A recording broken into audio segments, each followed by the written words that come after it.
Calling all Misfits. I am Emma.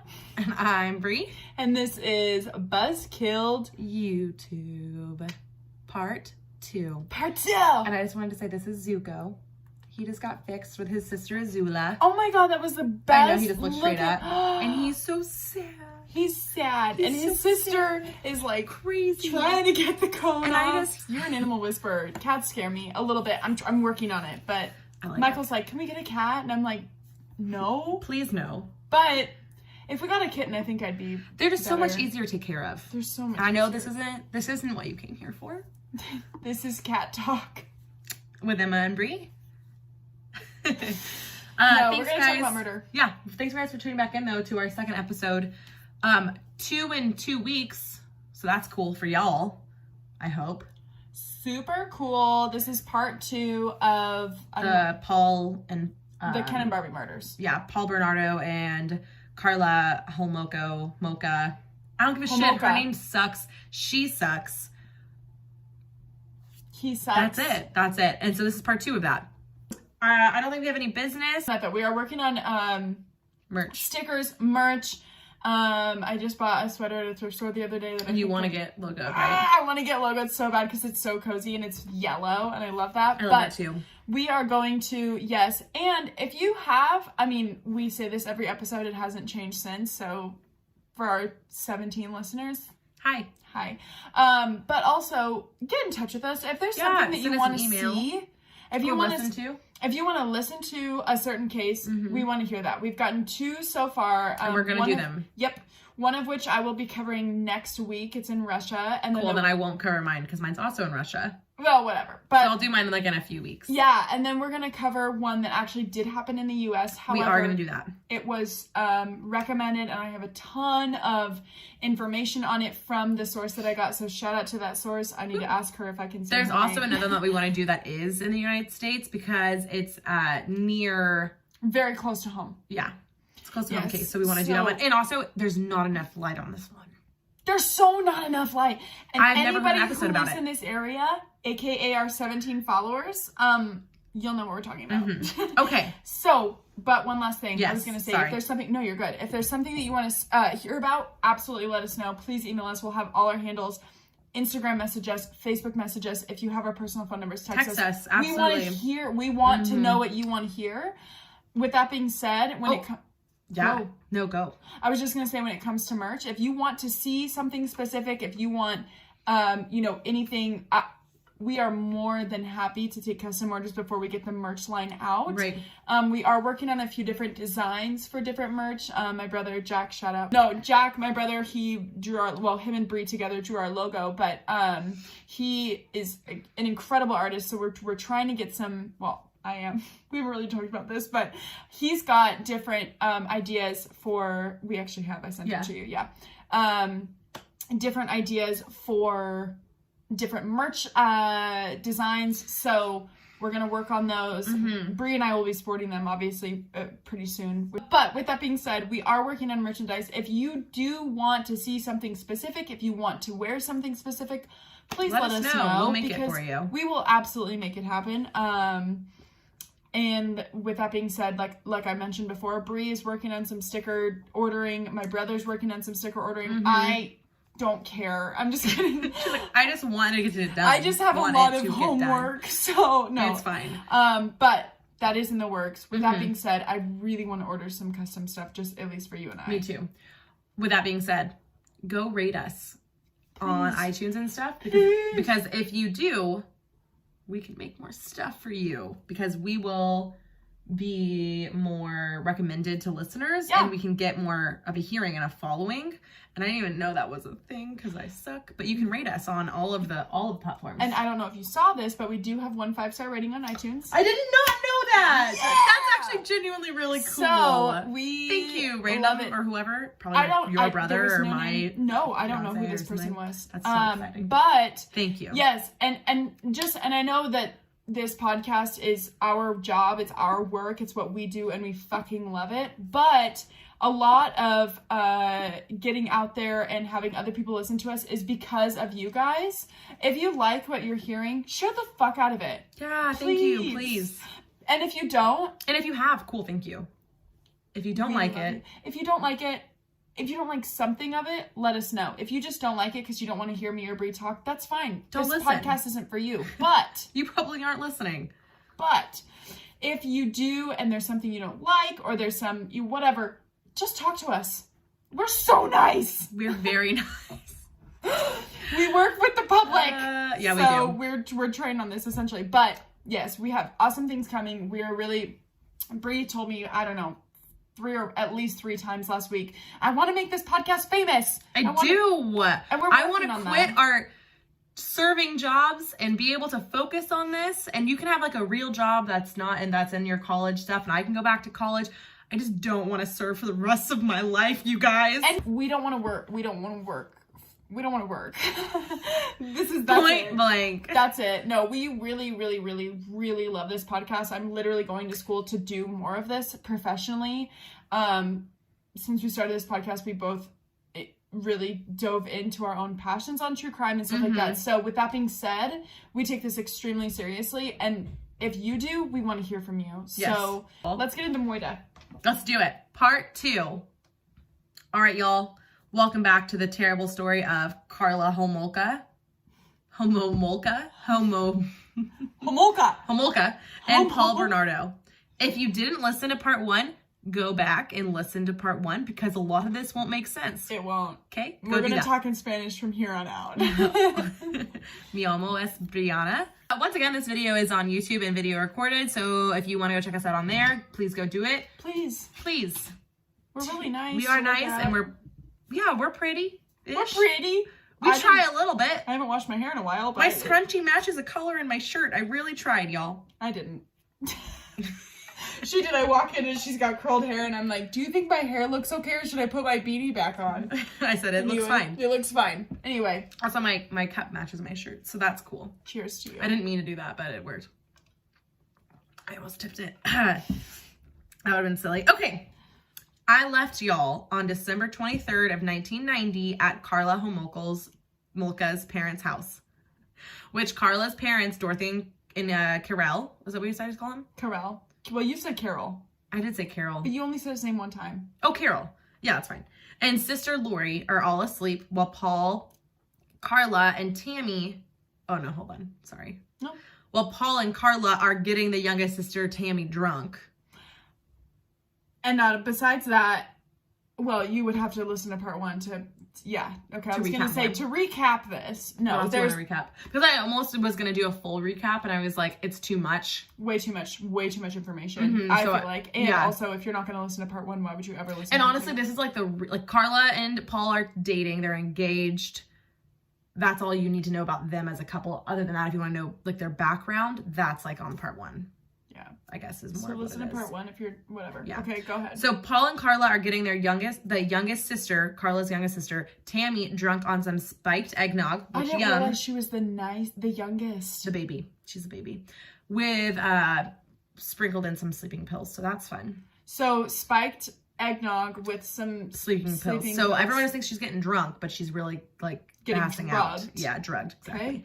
So like roofied. So like I said last time, Karla had stolen some halothane from the veterinary clinic that she was working at the time to ensure that Tammy was going to stay asleep. Because last time that she tried to do this with Valium on her spaghetti, she woke up. So fuck her. Tammy is falling asleep because of the sleeping pills, while Paul and Karla, like I said last time, are reassuring that they'll be there when she wakes up from her little like cat nap to like get this drunkenness over with. Okay. I get it. I want to fall asleep sometimes when I'm drunk too. Oh, hell yeah. I'm just going to give a little bit of a buzzkill warning right here.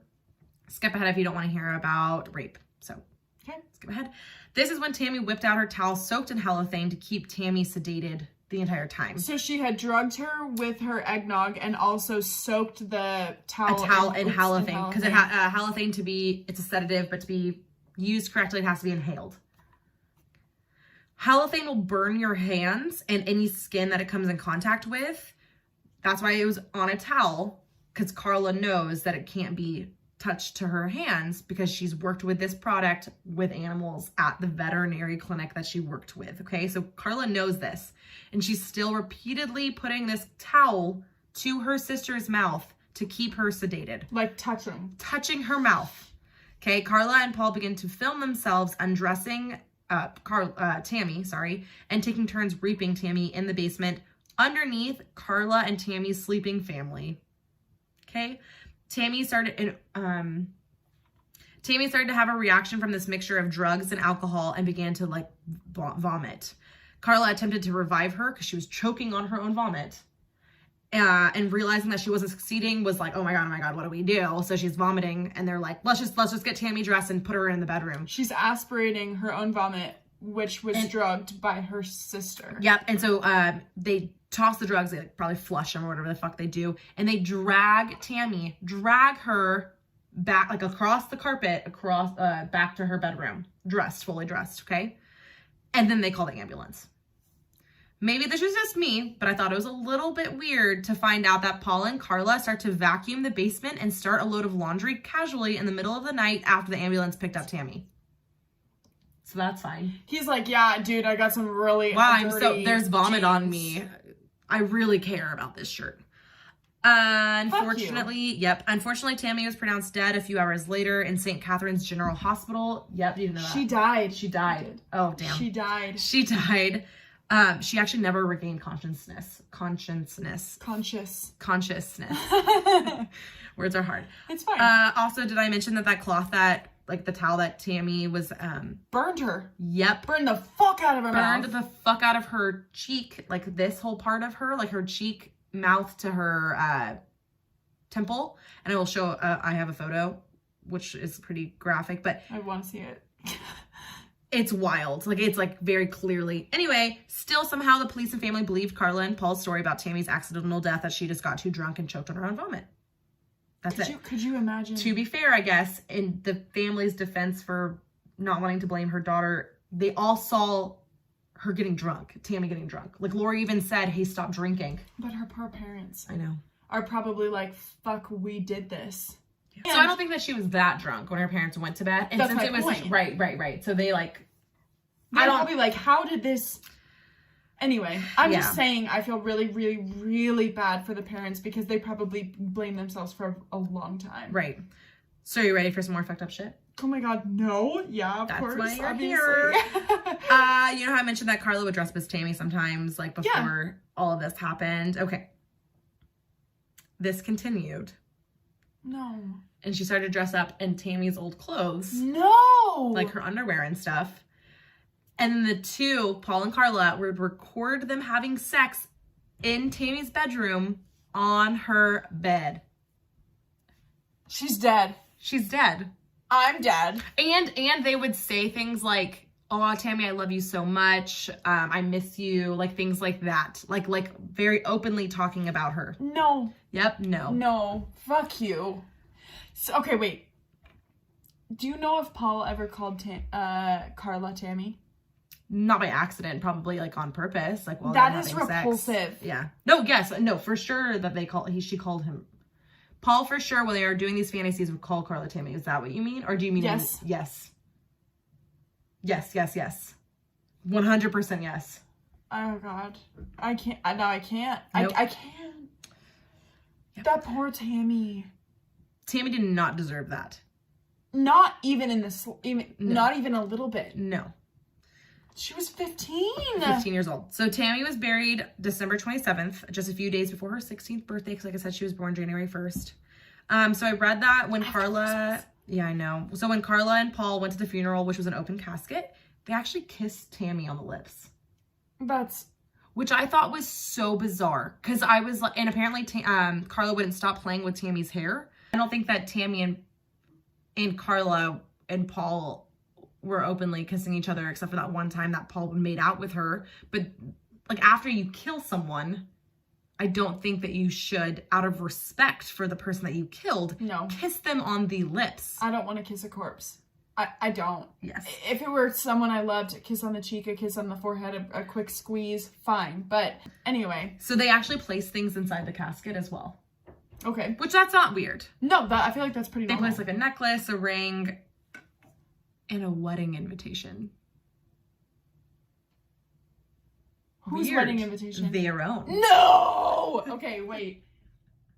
When did they get engaged? They were engaged in 1990. I didn't find a date, but I know that they were engaged in 1990. And they were so like, before the death. by the way, Tammy, you're invited. Come to the wedding.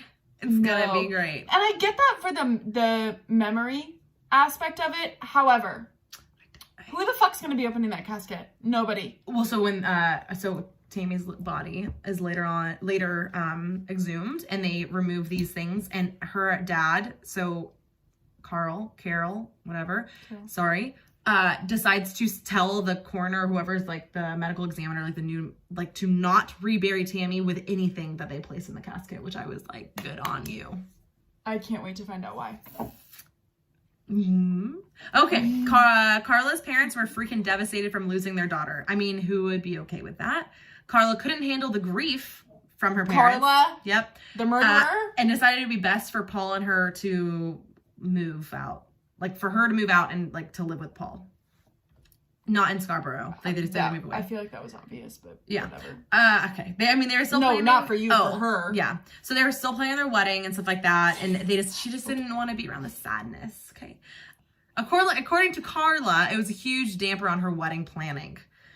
Her dad even suggested that they just elope what? I just can't get over this. Oh, yeah. The dampers that you killed your... Okay. Her dad suggested that they just end up eloping because why would they want to celebrate a marriage now that her sister is dead, right? And anyway, Karla like lost her mind and was like, "You're fucking kidding me? I'm not eloping." I'm like, should we elope? Yeah, she was mad. So they moved to Port Dalhousie. It's fine. It's a little bit south of Niagara Falls in Canada still. It wasn't that far from where Karla had initially been living with her parents. Okay. Okay. And I just want to state this. So they moved north or south? South. Okay. South, yeah. They were like on like a cove, like on a lake that looked like a sea. And she lived on like the top left corner of the sea. And she moved to like the bottom left corner of the sea. So she just transferred a couple blocks. Yeah. Okay. I mean, it was like a 20-minute car ride probably, but still. But she didn't move. Yeah. Anyway. She just moved out. Yeah. Finally. And I was gonna bring this up as well. Weirdly enough, and I don't really get more into this, there are some rapes reported in Port Dalhousie right after they moved there. So we haven't found out who the Scarborough rapist is yet, and now this rapist is happening in Dalhousie. There are rapes happening in Port Dalhousie where they now live. Huh. Do you have an idea? Because I have an idea. I also want to say that the book that I read, this book's called Paul Bernardo and Karla Homolka, The Horrific True Story Behind Canada's Ken and Barbie Killers, written by Ryan Becker and Nancy Visay. Sorry if you're mispronounced that. Oh, the book's great. It was really good. It really dives in to the crimes they committed. You know, just it really got more like on an emotional base. It's biased, which is fine. But it was harder to read because they already knew everything that was going to happen. Like, they already knew everything. Biased towards who, though? Like against both of them, which is fine. Like, I'm glad to read. No. But it's hard to read. It's hard to be like, is this accurate or not? Or are you just mad at this person? It wasn't objective. And I studied journalism. Like, I have a degree in journalism. And so I think it's hard for me to want to, like, take stuff from that because they already know the conclusion. Right. Okay. Totally fair. Because I also would be writing this. Like, I think I do a good job at not saying. Anyway, it doesn't matter. I totally get what you're saying, and I agree with you. So in this book, they said that Paul was extremely devastated over Tammy's death, like carrying her photo around and crying and telling his friends like how sad he was and like he like really missed out on Tammy. He's a fucker. So I wonder. You didn't know. He is. Anyway, so I just thought that was really interesting because it was like you can't you took part in it. I know that he didn't. It's revealed later on that he blamed Karla for Tammy's death because Karla dealt with halothane before with animals, and I've worked in a veterinary clinic. They give very accurate, like if your animal weighs this much weight, you only give this many milligrams of this drug. So it's like, I know that animals and humans aren't the same, but if you're like, let's say Tammy was like 100 pounds. They were like, you only give this person 10 milligrams of halothane, right? And what if she was like, fuck it, and just doused it? So the theory is that she killed her sister on purpose because she wanted to get rid of her because Paul was infatuated with her. That's fair. Shitty theory. It's shitty, but it's fair. It would make sense. And apparently Paul blames Tammy for that, saying like, you knew what a lethal dose was and you still gave her that much. Especially mixed with the alcohol and the halocene or whatever. Not halocene. Oh yeah, halocene. The sleeping pills. Yeah. You and had part in it, Paul. You wanted to rape her. Yep. You were gonna rape her unconscious body, and she just happened to die. Yeah. So. Yes. Okay. So since their little plan like didn't go as planned, obviously Tammy died. Karla decided to find another young girl, but to fulfill his sexual, horrific, demeaning fantasy is more of what he, right? So Karla befriended a coworker that she had been working with at this clinic for a while, right? We're gonna call her Jane Doe. Her name is never released, and I'm gonna keep it that way. I'm sure if we could do some digging, we could figure it out, but I'm just gonna call her Jane Doe. Yeah. So Karla tells Jane Doe that they should have like a girls' night out, like let's go shopping, like let's have a good time. And this is June 7th of 1991. The two went shopping, grabbed a few drinks. Karla invited her back to her house. For more drinks, and Paul's not home. It's just the two girls. And Jane Doe was like, fuck yeah, like, let's go. Like, I know you. We're homies. We work together. Like, let's go. Like, what? Have we not been there? What? Right. I literally am like, I've done this. Like, I've hung out with people, like, without knowing them. 100%. So it's like, she had no reason to not believe that this wouldn't go exactly how Karla is saying, right? That's how I've made a lot of my friends. So after, you know, my 3 friends. So after she drinks, like they go out and like shop and stuff like that, they spend the day together. They go back to Karla and Paul's house, and Karla gives her a drink with sleeping pills laced in it. Oh my God. And once Jane Doe is unconscious, Karla called Paul and was like, hey babe, I have a pre-wedding gift for you, a surprise wedding gift. Buzzkill warning. Okay. He comes home. He comes home, he brings out his handy dandy video recorder again and starts taping them undressing and raping Jane Doe both vaginally and anally. Oh my God. Once Paul was... Anally? Yep. Once Paul was done, Karla cleaned her up, put her to bed, and it was just like, that's it, okay, whatever. Jane Doe wakes up in the morning and she was like, oh my God, I'm so hungover. That's the first time I've ever had that much to drink. Like, that's the first time I've ever gotten drunk. Also, my whole But that's the first time she'd ever drank that much. She has no idea. No idea. So she casually meets Paul in the morning over breakfast, and she's like, oh, hey, Paul, it's so nice to meet you, not realizing that. What? Yeah. And she's like, oh my God, I've never had that much. And he's like, I sodomized you. Yeah. That is repulsive on so many levels. If Michael came to me and was like, we should do this, I'd be like, you need help? I'm calling 911. Well, the fact that Karla like instigated it. Okay. So Paul and Karla actually invited Jane Doe over again. And this time they drugged her again. She stopped breathing and started choking on her own vomit. Sound familiar? Yeah. Karla quickly called the ambulance this time and began performing CPR and actually was able to like get her breathing back on. And they called the ambulance back and was like, no, hi, just kidding. We're good. Don't come. So they didn't come. They didn't show up. No one showed up. Like, not a welfare check. I was so surprised because I was like, wouldn't a police car at least come by and be like, yo, what the fuck? Okay, so yes.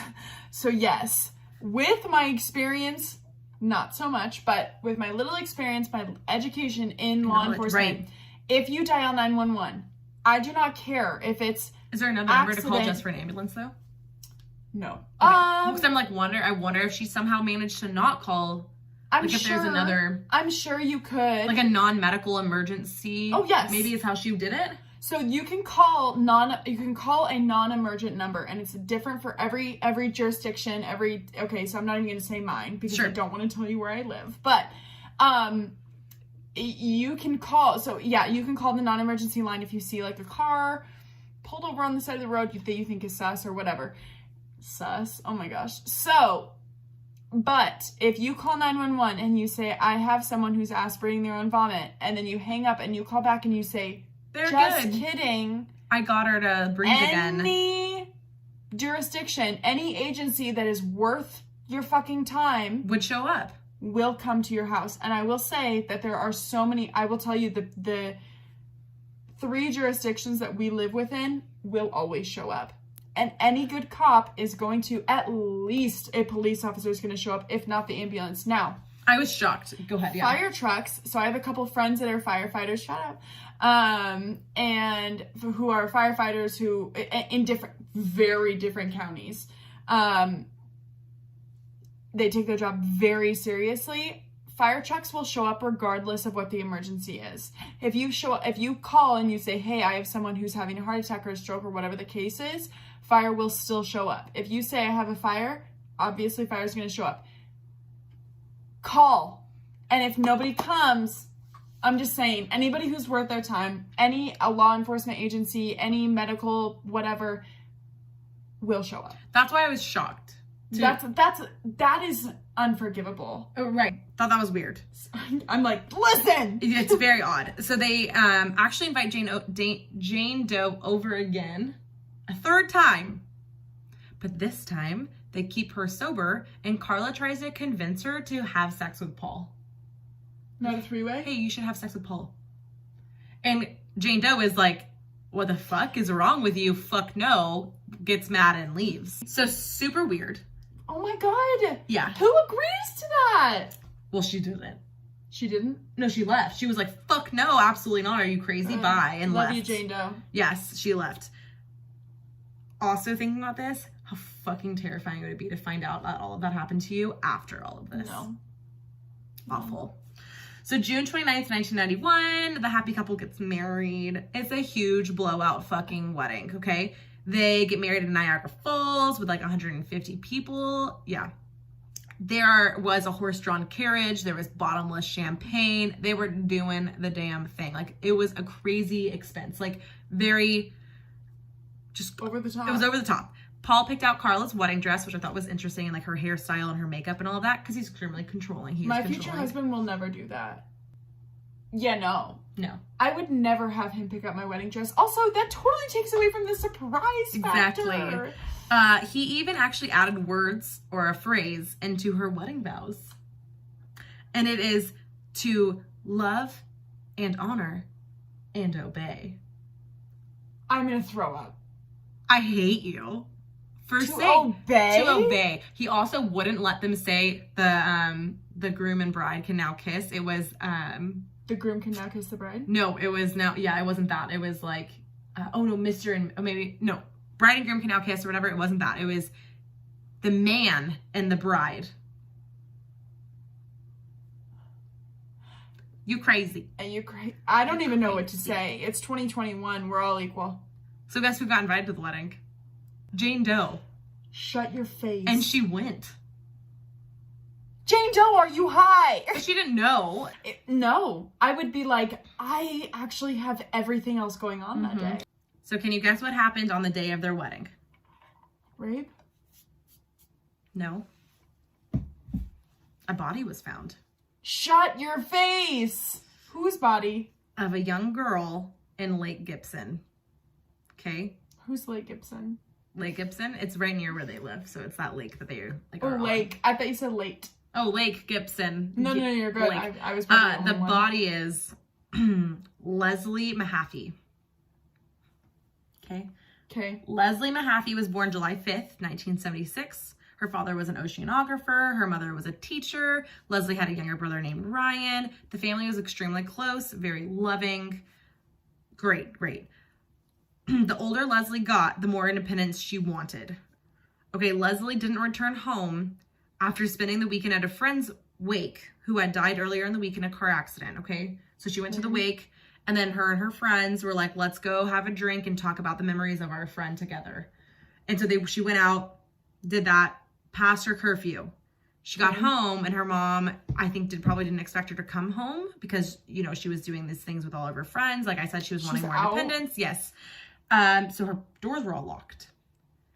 She didn't want to disturb her mom. She, you know, phoned a few friends and like, can I come stay the night with you? And they're like, no. And she goes, ah, shit, like, what do I do? Like, fuck. We'll I'd be like, Mom? Yeah, that's not what she did. So she, unfortunately runs into Paul. He's cruising around, saw Leslie locked out of her house and was like, hey, like, want a cigarette? And she was like, yeah, sure. So she comes over, you know, takes a cigarette, and he blindfolds her and forces her into the back of the seat of his car. Casually. So the next day, Leslie didn't show up to the funeral of this friend that she was just out celebrating. So her friends and family were like, well, that's fucking weird. Like, why wouldn't she be here? Okay, so June 18th, unfortunately, a few days later, Leslie's parents filed a missing persons report, but the police reported her as a runaway the next day, which is unfortunate because that is like way less down on the missing persons report. How old was this girl? She was 15.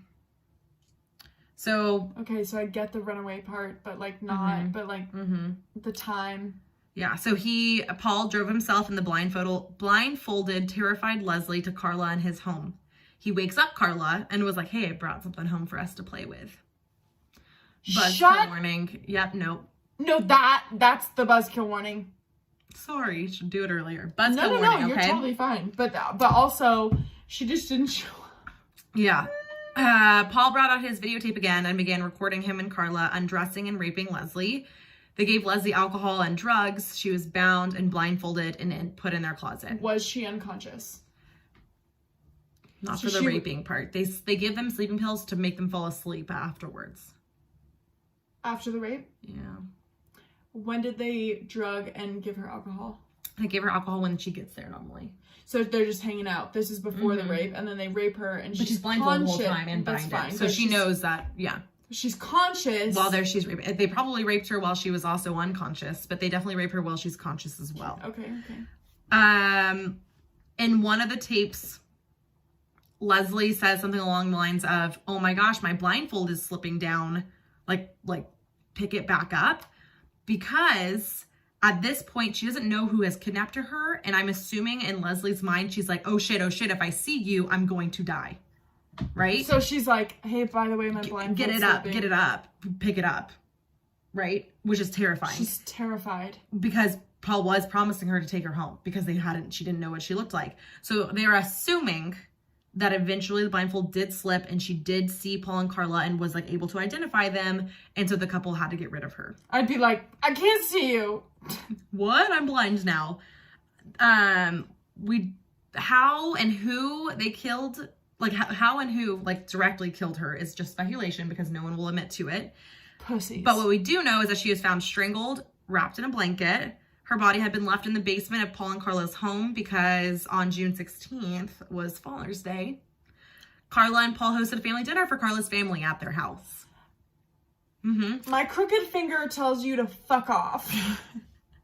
After the family ate and left, Paul made a plan. Paul said that he did admit to this. He dismembered her with a circular saw over a tarp and then handed the body parts to Karla, who then carried it over to the basement sink and then placed them into concrete blocks that they had prepped. And then the blocks... concrete? So it was going to form her... Yep. Cool. And then they took these blocks when they were hardened and dumped them into the lake. When the fishermen who found... And I misspoke. I don't think the lake was that close to where they lived. I hate thinking that this is so genius. So when the blocks were initially... So when the fishermen who found the blocks initially stepped on one of them and it broke off the top, revealing like part of a body. And he like called over a group of people and was like, "Whoa, what the fuck is this?" Because I was gonna say, I'm never condoning murder. Obviously, I co-host a true crime podcast, but I was just gonna say like it's pretty smart. Well, so they said that whoever did it had to have not been a local.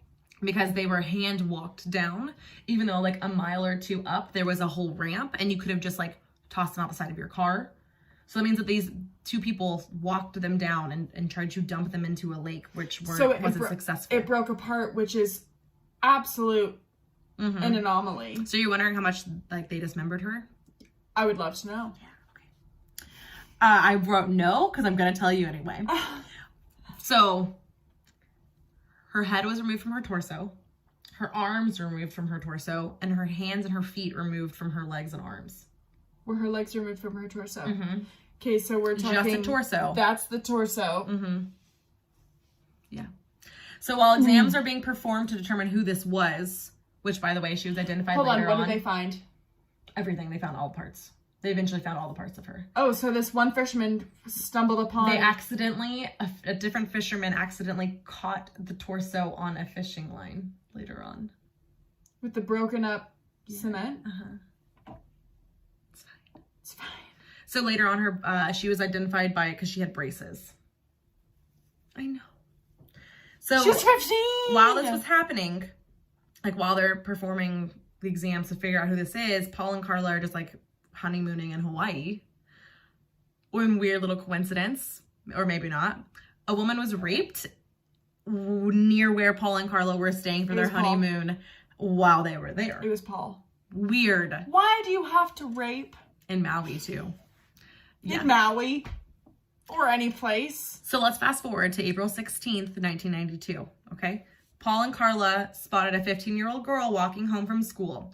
Karla got out of the car, walked up to the girl asking for directions, like she had a map in her hand and was like, hey, I don't know where to go. This girl was like, oh, for sure, I'll help you out. Approaches Karla. Paul crept out from behind her, forced her with a knife into the front seat of the car.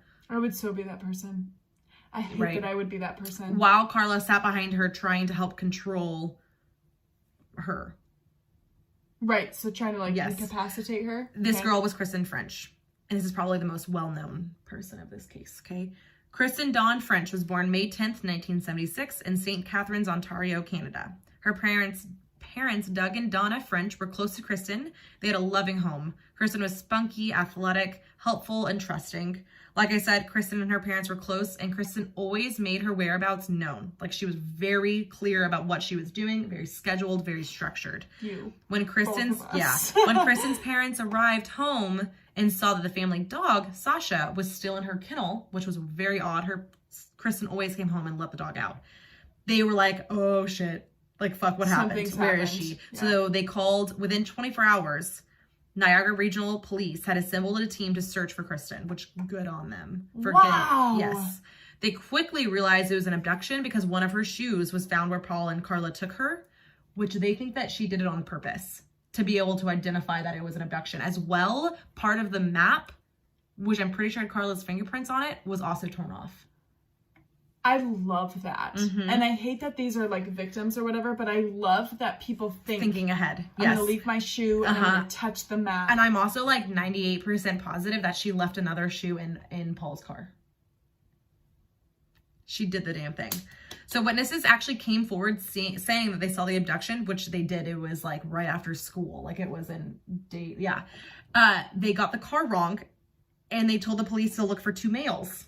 Oh, fuck. So they totally fucked that up. Okay. Yeah. Almost immediately upon bringing Kristen home, Paul grabbed his camera, recorded himself sexually assaulting her.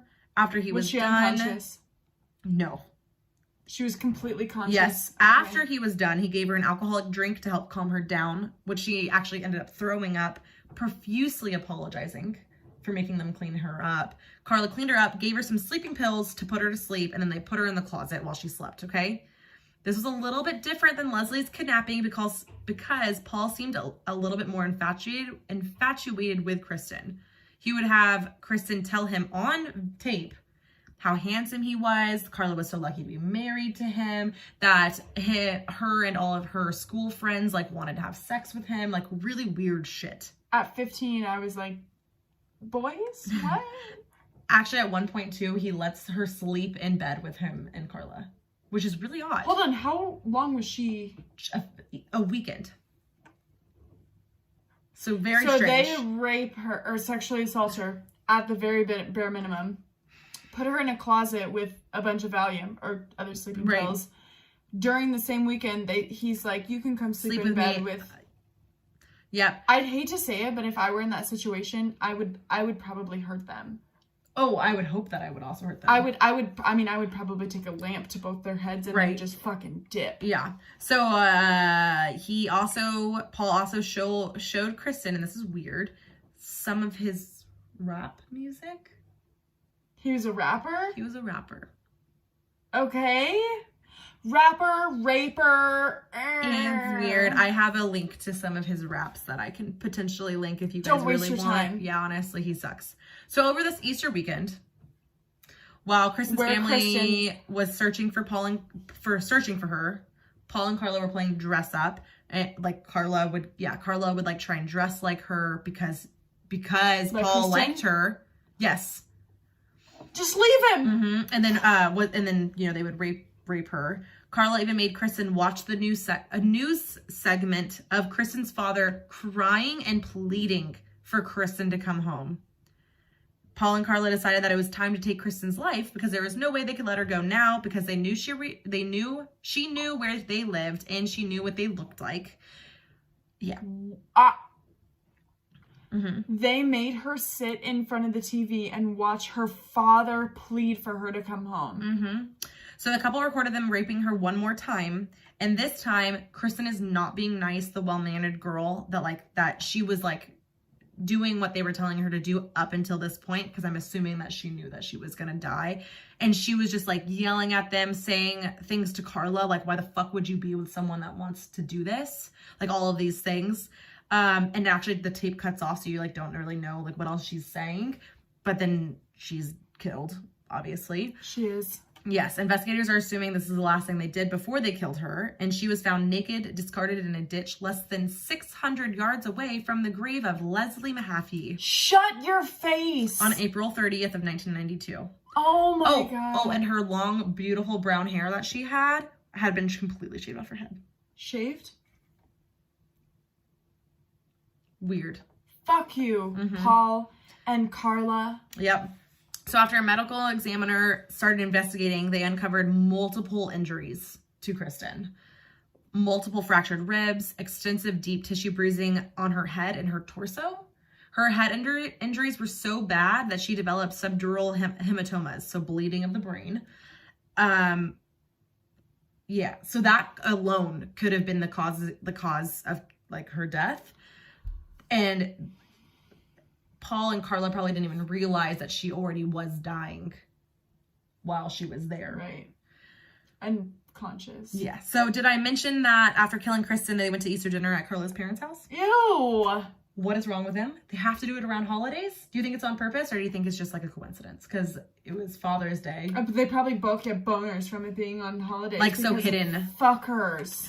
Paul was brought in for questioning about the Scarborough rapings again on May 12th, 1992. Okay, December 1992, the Center of Forensic Scientists or of Toronto finally began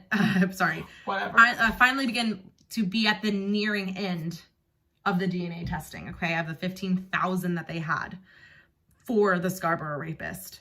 Around this time, which is just, we don't know if it was random or planned or what on Karla's part, but Karla and Paul got into a huge blowout fight, and Paul beats her with a flashlight.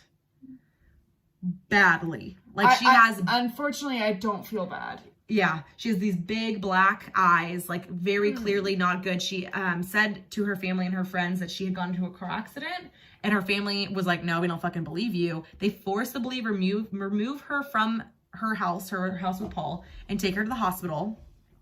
And that way, you know, it's recorded, you know, her injuries were all documented. And Karla actually ended up filing an assault charges against Paul.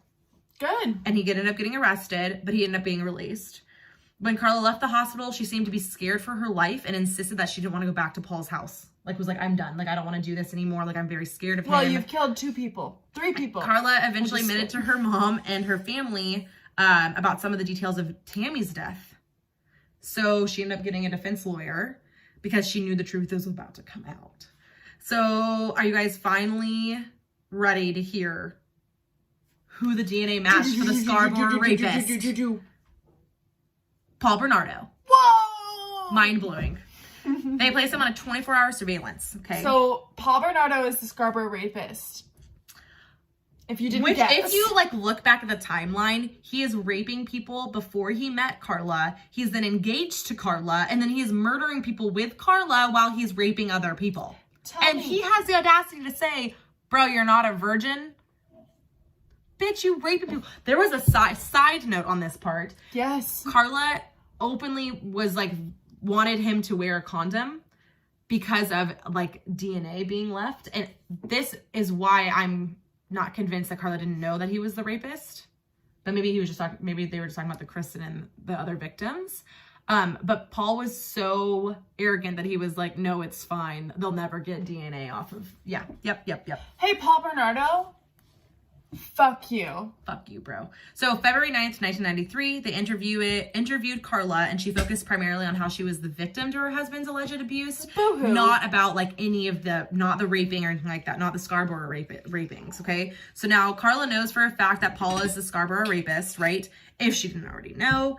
And how could you not know? The police are closing in, and they ended up reopening Tammy Homolka's death too. So she's like, in my opinion, Karla's like, shit. This is all going to come undone. Like, I need to get away from Paul as far as I can, and I'm going to play the abuse card back. Like, question for you. Go ahead. Do you think that Karla would have been the fucker, piece of shit, idiot, gross, nasty woman that she is, had she not met Paul?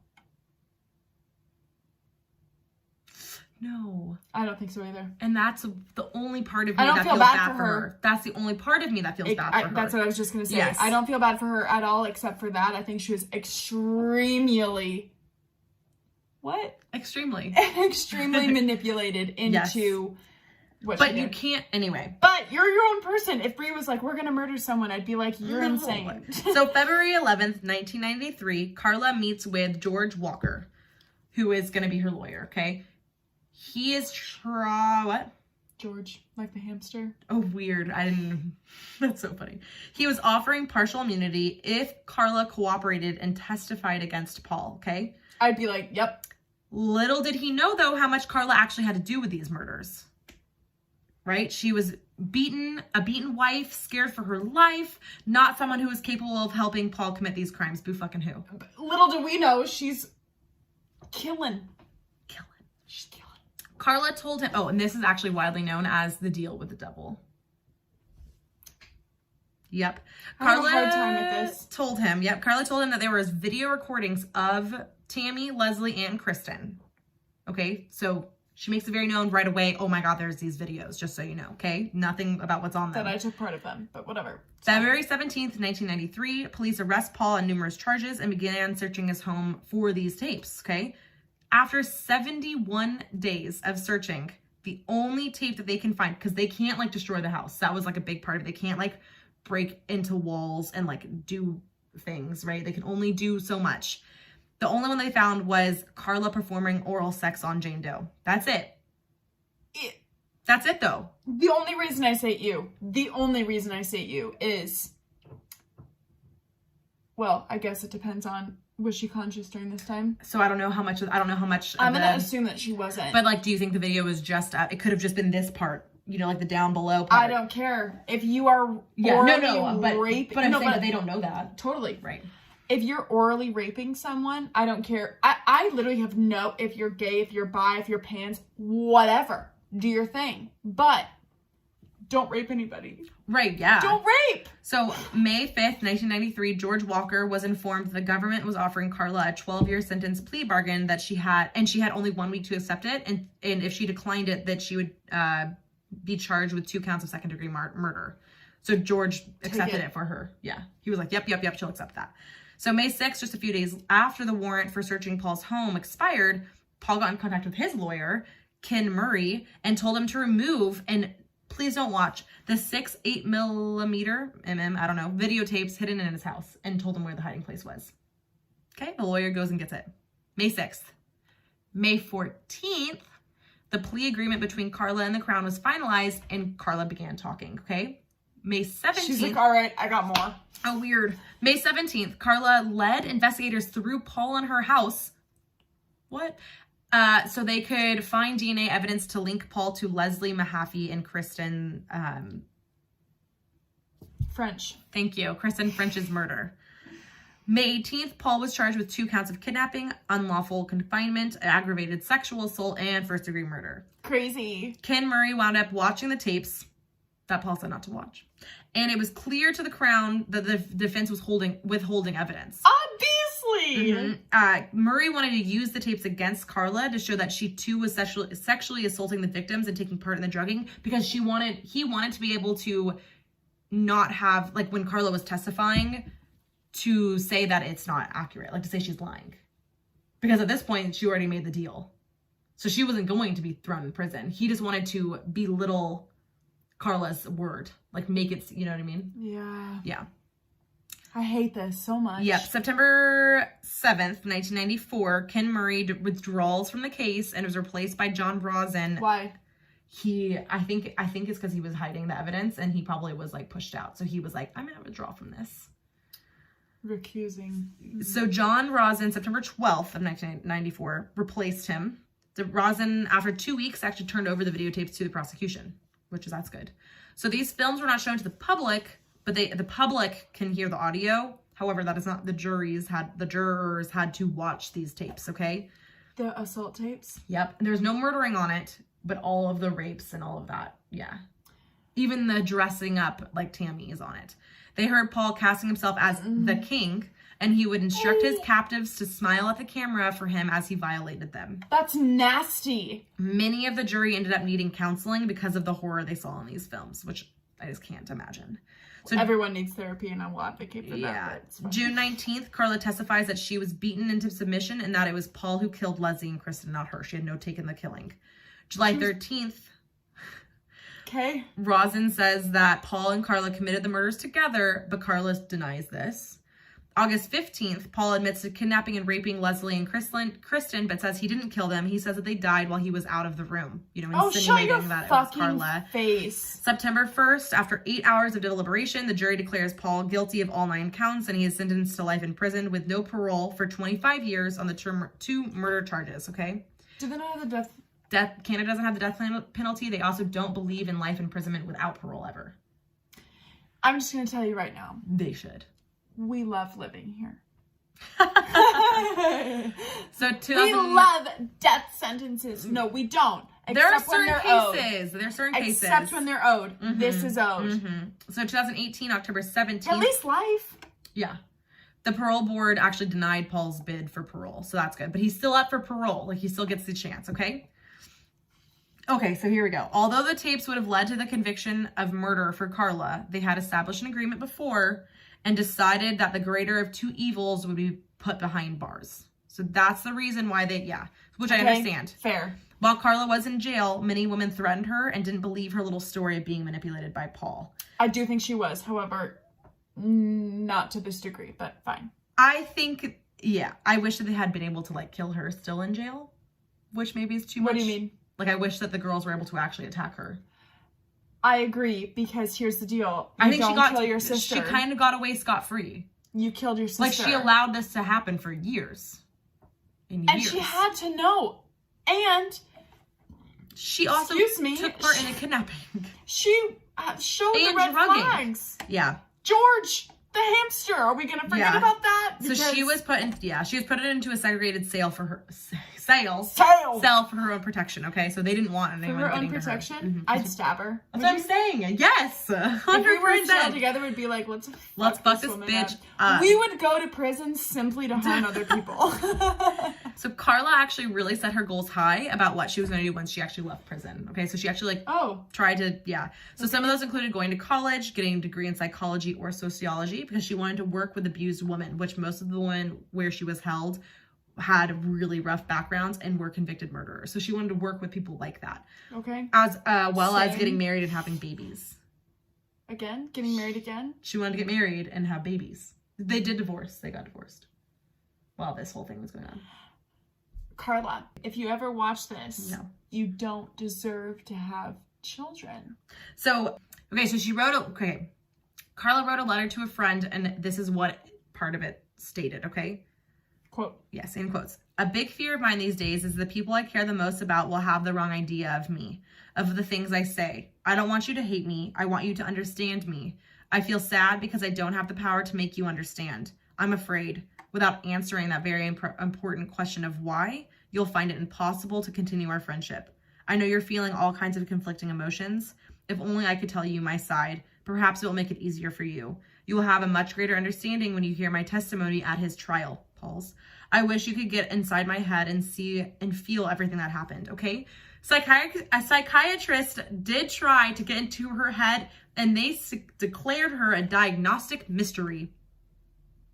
They couldn't figure out what was going on in her head. So that's really comforting. Multi-personality? No, I think that she's really good at hiding it.